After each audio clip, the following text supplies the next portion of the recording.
শ্রীরাধা নামের মাহাত্ম্য। শ্রীমদ্ ভগবত ও পদ্মপুরাণ অনুযায়ী শ্রীরাধা এবং শ্রীকৃষ্ণ অভিন্ন।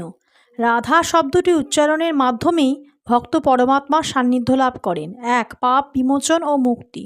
ব্রহ্মবৈবর্ত পুরাণ অনুযায়ী রা শব্দ উচ্চারণে ভক্তের সকল পাপ ভস্মীভূত হয় এবং ধা শব্দ উচ্চারণে ভক্ত মুক্তি লাভ করে পরম ধামে পৌঁছান। 2. শ্রীকৃষ্ণের পরম তুষ্টি।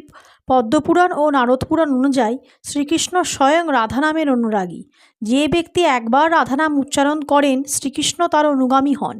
শ্রীকৃষ্ণ বলেছেন, যে ব্যক্তি একবার রাধা নাম উচ্চারণ করে আমি তার ঋণী হয়ে যাই এবং তাকে আমি আমার হৃদয়ে স্থান দিই। 3. সর্বসিদ্ধি লাভ।